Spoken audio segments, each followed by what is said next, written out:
Shri George Joseph, ഒരു ജനപ്രതിനിധി എന്നതിനപ്പുറത്തേക്ക് ഇതിൽ എത്രത്തോളം ഒരു ക്രിമിനൽ മൈൻഡ് ഇയാൾക്കുണ്ടെന്നാണ് താങ്കൾ മനസ്സിലാക്കുന്നത്? കാരണം ഈ ചെയ്തു വച്ചിരിക്കുന്ന കാര്യങ്ങൾ, അത് ഒരാളെ അടുപ്പം കാണിക്കുക, കുഞ്ഞു വേണമെന്ന് പറഞ്ഞ് ലൈംഗിക ബന്ധത്തിൽ ഏർപ്പെടുത്തുക, ഗർഭിണിയാവുമ്പോൾ ഭീഷണിപ്പെടുത്തി ബന്ധം അവസാനിപ്പിക്കുക, ഈ രീതി തുടരുന്ന ഒരു സൈക്കോപാത്ത് എന്നൊക്കെ നമ്മൾ വിളിക്കുന്ന, അല്ലെങ്കിൽ നമ്മൾ സിനിമയിൽ മാത്രം കണ്ടിട്ടുള്ള, കേരളത്തിൽ ഇന്നോളം നമ്മൾ ഇതുവരെ കേട്ടിട്ടില്ലാത്ത ഏറ്റവും ക്രിമിനലുകളായ ആൾക്കാർക്ക് പോലും ഇങ്ങനെ ഒരു ബാക്ക്ഗ്രൗണ്ട് ഉണ്ടാവില്ല. ആ രീതിയിൽ പെൺകുട്ടികളോട് പെരുമാറിയിരിക്കുന്നു, അവരെ മാനസികമായും ശാരീരികമായും ഒക്കെ ബുദ്ധിമുട്ടിലേക്ക് തള്ളിയിട്ടിരിക്കുന്ന ഒരാളെ താങ്കൾ എങ്ങനെയാണ് ഇന്നത്തെ അദ്ദേഹത്തിന്റെ ബോഡി ലാംഗ്വേജും ഇല്ലെങ്കിൽ ഈ കേസുമായി ബന്ധപ്പെട്ട് താങ്കളുടെ പ്രതികരണം എന്താണ്? ഇല്ല, ഞാൻ ഇനി ഒരു 5-6 കേസൂടെ വരുമെന്നാണ് ഞാൻ പ്രതീക്ഷിക്കുന്നത്. കാരണം ഇതൊരു രാഷ്ട്രീയപരമായ ഒരു നീക്കം കൂടി ഉണ്ട് ഇതിന്റെ പിന്നില്. കാരണം അദ്ദേഹത്തിനെ അസംബ്ലിയിൽ നിന്നൊക്കെ ഡീബാർ ചെയ്ത് പൊക്കോട്ടെ, പക്ഷെ അതിനകത്ത് ഈ വന്ന കുട്ടികളെല്ലാം ആദ്യത്തെ 2 കുട്ടികളും മാരീഡാണ്, വിത്ത് കൺസെന്റിലുള്ള ഒരു സംഗതി. പിന്നെ അവര് പറയുന്ന ഒരു സെക്ഷൽ അസോൾട്ട് വളരെ ക്രൂരമായ അസോൾട്ട് ആയിരിക്കാം, പറയാനൊക്കത്തില്ല. പക്ഷെ അങ്ങനെ ഒരു അസോൾട്ട് നടത്തി പ്രഗ്നന്റ് ആയി ഏതെങ്കിലും ഒരു പുരുഷന് ഏതെങ്കിലും സ്ത്രീയുടെ അടുത്ത് പോയി കഴിഞ്ഞാൽ പ്രഗ്നൻസി ഉണ്ടാകാതെ നോക്കുള്ളൂ. അങ്ങനെയാണ് ഇങ്ങനെയുള്ള ബന്ധത്തില്. അത് അല്ലാതെ എനിക്കൊരു കുട്ടി വേണമെന്ന് ആരും പറയുമെന്ന് എനിക്ക് തോന്നുന്നില്ല. ഞാൻ അതുകൊണ്ട് വിയോജിക്കുന്ന കാര്യം അവിടെയാണ്. 2 കേസിനകത്തും കുട്ടി വേണമെന്ന് പറഞ്ഞ് ചെന്ന് ബന്ധപ്പെട്ടു വന്നു. 3ാമത്തെ കേസിനകത്തും അത് പറഞ്ഞു. അതൊരു ആരോ ഡ്രാഫ്റ്റ് ചെയ്യുന്ന പോലെ എനിക്ക് തോന്നുന്നു ആ മൊഴികളെല്ലാം.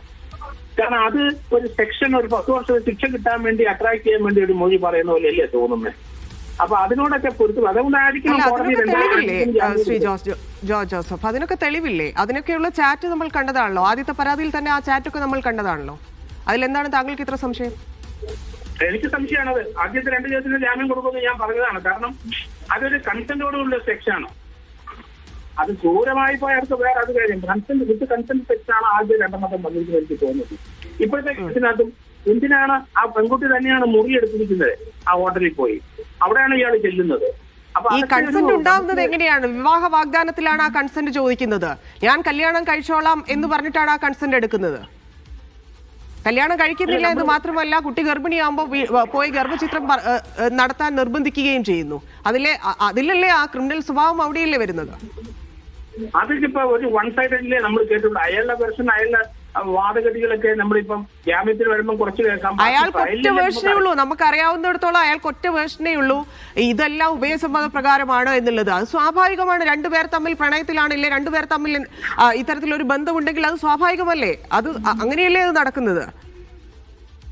അത് സ്വാഭാവികം തന്നെ. പക്ഷെ ആദ്യത്തെ 2 കേസിലെ ആൾക്കാര് ഹസ്ബൻഡ് ഉണ്ടല്ലോ, അവർക്ക് ഇല്ലേ? അങ്ങനെയാണെന്ന് എനിക്ക് തോന്നുന്നത്. പ്രത്യേകിച്ച് 2ാമത്തെ കേസിനകത്ത് ഹസ്ബൻഡ് ഉണ്ട്, ഫാമിലിയായിട്ട് താമസിക്കുന്നതാണ്. അപ്പൊ അങ്ങനെ താമസിക്കുന്ന ഒരു പെൺകുട്ടി അങ്ങനെ ഒരു ബന്ധത്തിന് പോകാതിരിക്കുന്നതല്ലേ ഉചിതം. അതൊക്കെ അതിന്റെ മോറൽസ്, അതിന്റെ സദാചാര സൈഡാണ്. അതല്ലല്ലോ ഇത് ഇങ്ങനെ കാണിക്കാൻ പാടുണ്ടോന്ന് ഞാൻ താങ്കളോട് ചോദിച്ചത്. ഇങ്ങനെ ഒരാൾ ചെയ്യാൻ പാടുണ്ടോ? അത് ക്രൂരതയല്ലേ? ഇതിന് മാക്സിമം എത്രത്തോളം ശിക്ഷ ലഭിക്കാനാണ് സാധ്യത? ശരി, ഒരു പോലീസ് ഉദ്യോഗസ്ഥൻ എന്നുള്ള രീതിയിൽ മറ്റേത് താങ്കൾ പറയുന്നത് എനിക്ക് മനസ്സിലാവും. ഈ കേസിൽ ഇനി എന്ത് ശിക്ഷ ലഭിക്കാനുള്ള ഒരു സാധ്യതയാണ്? കോടതിയിലേക്ക് ഈ കാര്യങ്ങളെല്ലാം എത്തുമ്പോൾ എങ്ങനെയായിരിക്കും കോടതി ഇത് പരിശോധിക്കുന്നത്? എനിക്ക് ഇതിനകത്ത് ഒരു പ്രോസിക്യൂഷന് സ്കോപ്പ് ഉണ്ടെന്ന് ഞാൻ കരുതുന്നില്ല. കാരണം 71 ഇന്ത്യയിലെ പ്രഗ്നൻസി ആക്ട് 71 ഒരെണ്ണമുണ്ട് ഇതുപോലെ. പിന്നെ 1971 മാത്രമല്ല 2021 ഒരെണ്ണം മോഡിഫൈ ചെയ്ത് ഒരു ഇല്ലീഗൽ പ്രഗ്നൻസി ഇപ്പൊ 188 ദിവസം വരെയുള്ള ഇല്ലീഗൽ അബോർട്ട് ചെയ്യുന്നതിന് തടസ്സമില്ല. അപ്പൊ ക്രിമിനൽ അബോർഷൻ ഇതിനകത്ത് അട്രാക്ട് ചെയ്യുന്ന എനിക്ക് സംശയമുണ്ട്. ലീഗലായിട്ടുള്ള കാര്യം ഞാൻ ഈ പറയുന്നത്. അല്ലാതെ ഒരു പെൺകുട്ടിയെ ചതിച്ചിട്ടുണ്ടെങ്കിൽ നമ്മൾ അവരുടെ കൂടെ നിൽക്കുള്ളൂ. ലീഗലായിട്ടുള്ള കാര്യങ്ങളാണ് ഈ പറയുന്നത്. മനസ്സിലായി. താങ്കൾക്ക് ഒന്നുമില്ല, ആ പെൺകുട്ടികളോട് ഒരു തവണ എങ്കിലും സംസാരിച്ചാൽ തീരുന്ന സംശയങ്ങളേ ഉള്ളൂ താങ്കളുടേതെന്ന് മനസ്സിലാക്കുന്നു. കാരണം അതിൽ എന്താണ് രാഹുൽ മാങ്കൂട്ടത്തിൽ കാണിച്ചു വെച്ചിരിക്കുന്നത് എന്നുള്ളതിന്റെ യാഥാർത്ഥ്യം അവിടെയാണ് നടക്കുന്നത്. വളരെ നന്ദി ശ്രീ ജോർജ് ജോസഫ് പ്രതികരിച്ചതിന്.